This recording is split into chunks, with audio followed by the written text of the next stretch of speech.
स्वातंत्र्यानंतर 7 दशक सातत्याने एक विचार होता. तो विचार काही चुकीचा नव्हता, पण विचार असा होता की भारत हा गावांमध्ये राहावा. गावांचा विकास म्हणजे देशाचा विकास. आणि म्हणून राज्यकर्ते गावांच्या संदर्भात तर विचार करायचे, पण त्याच वेळी शहरांचा मात्र राज्यकर्त्यांना विसर पडत गेला. शहरातील लोक राहतात, अन्न, वस्त्र, निवारा, शिक्षण, आरोग्य, रोजगार या सगळ्या मूलभूत गोष्टी शहरांमध्येही गरजेच्या आहेत. आणि आपली शहरं चांगली झाली पाहिजेत याकरता कोणत्याही चांगल्या योजना या शहरांकरता तयार झाल्या नाहीत. परिणाम असा झाला की आपली शहरं बकाल होत गेली. आता बघा, आपण कितीही गावांमध्ये विकासाचा प्रयत्न केला तरी देखील लोक शहरांकडे आले, शहरं वाढायला लागली, शहरं मोठी झाली, शहराची लोकसंख्या वाढली. गावाकडनं आलेली मंडळी शहरामध्ये आल्यानंतर त्यांना राहायला जागा नव्हती. मग काही अतिक्रमण झाले, काही झोपडपट्ट्या तयार झाल्या. गरीब लोक बिचारे जिथे जागा मिळेल तिथे राहू लागले. आणि मग लोकसंख्या वाढल्यामुळे पिण्याच्या पाण्याचा प्रश्न निर्माण झाला, सांडपाण्याचा प्रश्न निर्माण झाला. आज आपण पाहतोय की शहरांमध्ये अशी परिस्थिती अनेक ठिकाणी आपल्याला पाहायला मिळते की लोकसंख्या वाढली आहे म्हणून 4 दिवसातनं एकदा पाणी येतं, 2 दिवसातनं एकदा पाणी येतं. शहरांमध्ये अनेक ठिकाणी आपल्याला कचऱ्याचे ढीग पाहायला मिळतात. अनेक ठिकाणी त्या ठिकाणी जे काही सांडपाणी आहे, घाण पाणी आहे, हे नाल्यातनं वाहताना आपल्या त्या ठिकाणी पाहायला मिळतं. त्यातनं मच्छर, त्यातनं घाण, त्यातनं वास. आणि मग तेच पाणी आपल्या नदीमध्ये, आपल्या तलावांमध्ये त्या ठिकाणी जाऊन, आपल्या विहिरींमध्ये जाऊन, आता जसं दादा सांगत होते की आपल्या बाणगंगेमध्ये देखील तेच सगळं घाणेरडं पाणी जातं. आणि त्यातनं आपले पाण्याचे स्रोत हे पूर्णपणे खराब झालेले आपल्याला पाहायला मिळतात. आणि म्हणून दुर्दैवाने आपल्या देशामध्ये या सगळ्या गोष्टीचा विचार, आणि आपल्या राज्यामध्ये जे राज्यकर्ते होते त्यांनी या गोष्टीचा फारसा विचार केला नाही. 2014ला ज्यावेळी माननीय मोदी साहेब देशाचे प्रधानमंत्री झाले, त्या मोदी साहेबांनी सांगितलं की भारत हा जसा गावांमध्ये राहतो तसा भारत शहरांमध्ये राहतो. मोदी साहेब असं म्हणाले की देशाच्या GDPच्या 65% GDP हा शहरामध्ये तयार होतो. वस्तू आणि सेवांची निर्मिती, रोजगाराची निर्मिती ही शहरांमध्ये होते. म्हणून लोक शहरांकडे आकृष्ट होतात. आणि आपण जर शहरं चांगली केली, शहरामध्ये राहणारा गरीब, शहरामध्ये राहणारा मध्यमवर्गीय यांना जर व्यवस्थित अशा प्रकारची व्यवस्था आपण उभी केली, आपली शहरही चांगली होतील आणि त्याच्यामधल्या रोजगाराच्या संधी देखील वाढतील. आणि म्हणून पहिल्यांदा आपल्या देशामध्ये केंद्र सरकारच्या माध्यमातून शहरांचा विचार करत स्मार्ट सिटीची योजना, अटल अमृत शहराची योजना, स्वच्छ भारत शहरी मिशन, प्रधानमंत्री आवास योजना शहरी मिशन, असे अनेक, हर घर जल शहरी मिशन, अशा अनेक योजना या ठिकाणी माननीय मोदीजींनी सुरू केल्या.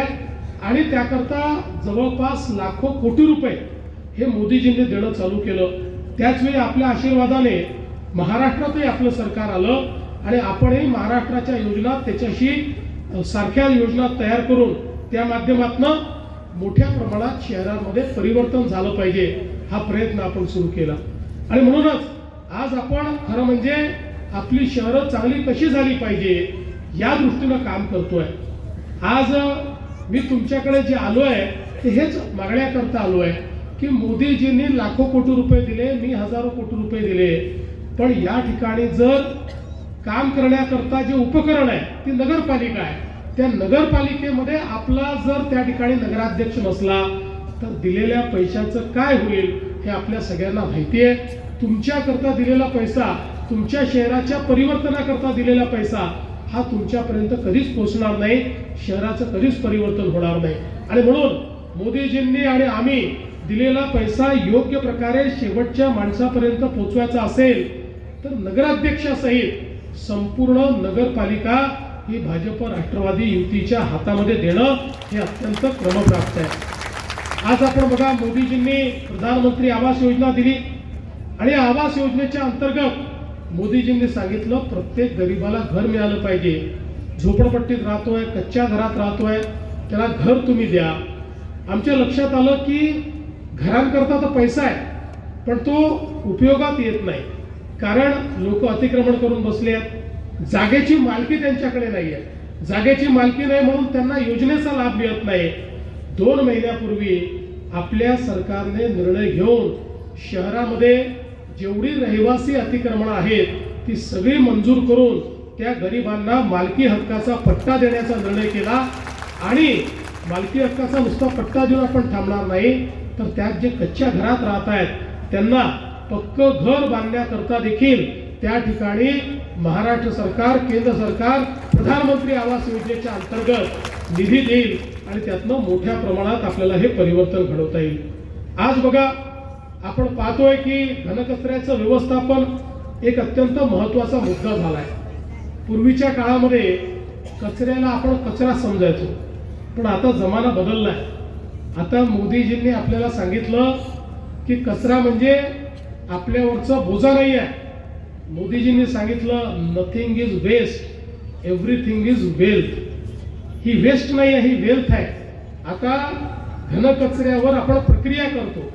घनकचरा हा एकत्रित करून त्याच्यावर प्रक्रिया करून आता त्या कचऱ्यापासनं कोळशासारखे पेलेट्स तयार होतात, त्या कचऱ्यापासनं त्या ठिकाणी खत तयार होतं. आपण तर मी मुख्यमंत्री असताना आता महाराष्ट्रामध्ये नगरपालिकांच्या कचऱ्यापासून तयार होणाऱ्या खतांचा एक ब्रँड तयार केलेला आहे की जो ब्रँड त्या खतांना शेतकऱ्यांना त्या ठिकाणी आपण ते खतं देतो. एवढंच नाही तर आता त्याच्या पलीकडे आपण पोहोचलो. हा जो काही कचरा आहे या कचऱ्यापासून आपण गॅस तयार करतो ज्याच्यावर गाड्या चालू शकतात. या कचऱ्यापासून आता इलेक्ट्रिसिटी आपण तयार करतो. आणि म्हणून मोदीजींनी आता आपल्याला इतक्या मोठ्या प्रमाणात निधी दिला. सगळी शहरं ही कचरा मुक्त झाली पाहिजे आणि कचरा मुक्त होत असताना त्याचं डम्पिंग न करता कचऱ्यावर प्रक्रिया करून शहरं उत्तम कशी करता येतील. प्रत्येक शहरामध्ये भुयारी गटाराची योजना ही तयार करून कुठेही नाल्यातनं पाणी जाणार नाही आणि जे काही गटाराचं पाणी हे आपण त्या ठिकाणी जमा करू ते पाणी देखील त्याच्यावर प्रक्रिया झाली पाहिजे.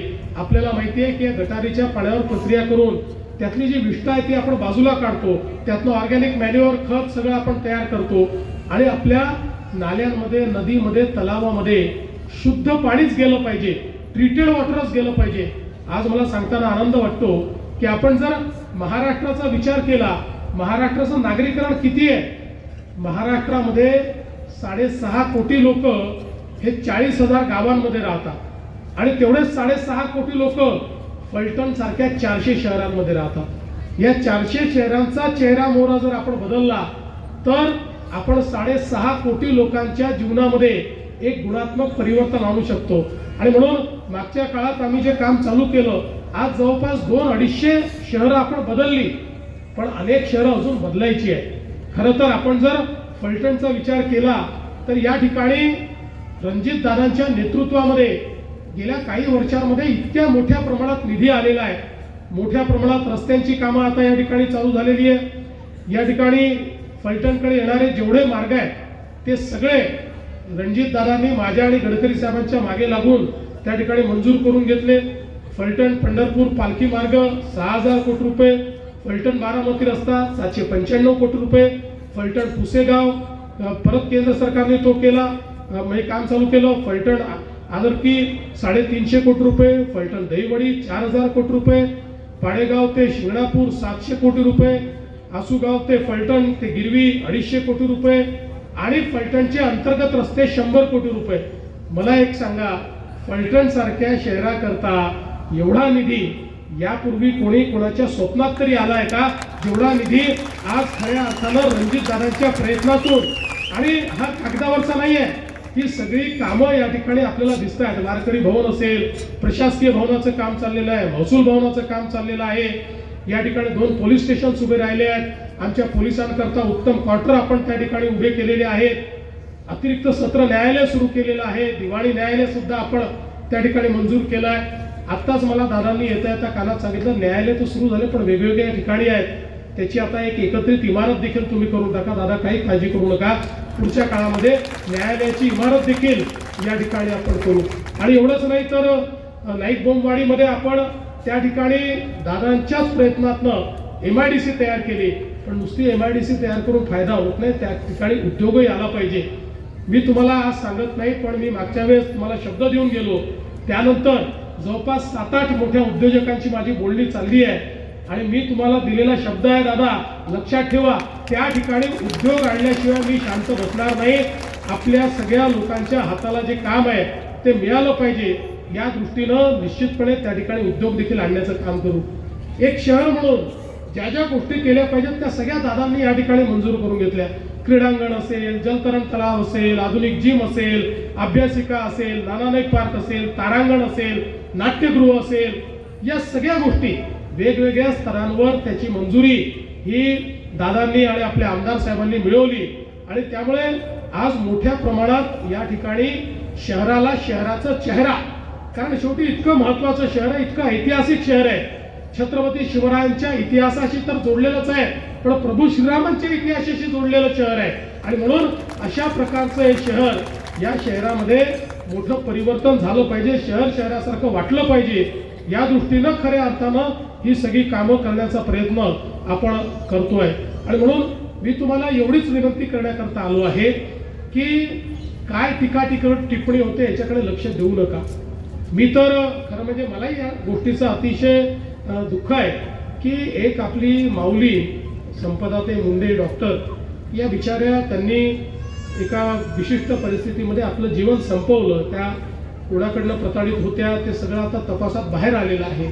पण अशा परिस्थितीचं भांडवलीकरण करायचं, त्याचं राजनीतीकरण करायचं आणि मग त्या आधारावर कोणाला तरी टार्गेट करायचं, या गोष्टी राजकारणात शोभण्यासारख्या गोष्टी नाही आहेत. शेवटी तपास पूर्ण झाला आणि मी अतिशय स्पष्टपणे आपल्या सगळ्यांनी ऐकलं असेल, मी महाराष्ट्राच्या विधानसभेमध्ये तपासाची सगळी माहिती दिली. आज पुन्हा एकदा तुम्हाला सांगतो, रणजित सिंग नाईक निंबाळकर यांचा दुरान्वयानेही याच्याशी कुठलाही संबंध आलेला नाही. यामध्ये जे आरोपी आहेत 100% तपास पूर्ण झाला, सगळे पुरावे, टेक्निकल पुरावे सगळे मिळालेले आहेत. आरोपींना कठोरात कठोर शिक्षा होईल आणि त्या गरीब माऊलीच्या घरच्यांनाही आम्ही मदत करणार आहोत. पण अशा गोष्टीचं त्या ठिकाणी राजनीतीकरण करायचं आणि त्यातनं कुठेतरी कोणाला तरी टार्गेट करायचं, हे आपल्यापैकी कोणालाही शोभत नाही. राजकारण कुठल्या स्तराला आपण न्यायचं याचा विचार आपण केला पाहिजे. आपण बघा, आता इतके दिवस झाले नगरपालिकेच्या निवडणुका चालल्या. नगरपालिकेच्या निवडणुकीत आता तरी दुसरा टप्पा आहे. पहिल्या टप्प्यातही माझ्या 42 सभा झाल्या. सगळ्या शहरांमध्ये मी गेलो, कुठल्याही शहरात मी कोणावर टीका केली नाही, उमेदवारावर केली नाही, नेत्यावर केली नाही, पक्षावर केली नाही, कोणावर टीका केली नाही. कारण माझं म्हणणं स्पष्ट आहे, माझ्याकडे विकासाचा कार्यक्रम आहे. विकासाचा कार्यक्रम असताना मला टीका करायची गरज काय आहे? मी जे करून दाखवलंय ते मी बोलतो, जे करणार आहे ते मी बोलतो. त्यामुळे कुठलीही टीका न करता खऱ्या अर्थानं परिवर्तन घडवण्याकरता या निवडणुकीत मी आलेलो आहे. सकारात्मक मत मागण्याकरता आलो आहे. ते नालायक आहे म्हणून मला मत द्या असं मी म्हणतच नाही. मी चांगला आहे, मी चांगलं करून दाखवणार आहे, माझा नगराध्यक्ष चांगलं करून दाखवणार आहे, याकरता मला मत द्या. त्यामुळे कुठलंही निगेटिव्ह मत मला नको आहे, मला सकारात्मक मत हवं आहे. हे सगळे प्रकल्प जर रणजितदादा सचिनदादांच्या माध्यमातून आम्ही केले असतील, तुमचा विश्वास असेल तर आम्हाला तुमचं मत हवं आहे. तुमचं एक सकारात्मक मत हे निश्चितपणे या शहराला, या साताऱ्यातलं सगळ्यात आधुनिक शहर बनवू शकतं. कारण आता ज्या प्रकारची कामं रणजितदादांनी घेतली आहेत, जे विजन त्यांच्याकडे आहे, आणि शमशेरदादांसारखा ज्याला या ठिकाणी नगरपालिका काय समजतं, विरोधी पक्षनेता म्हणून काम करत असताना खऱ्या अर्थानं त्यांनी आपले प्रश्न मांडलेले आहेत. त्यामुळे अतिशय चांगल्या प्रकारचं कॉम्बिनेशन हे या ठिकाणी आपल्याला मिळालेलं आहे.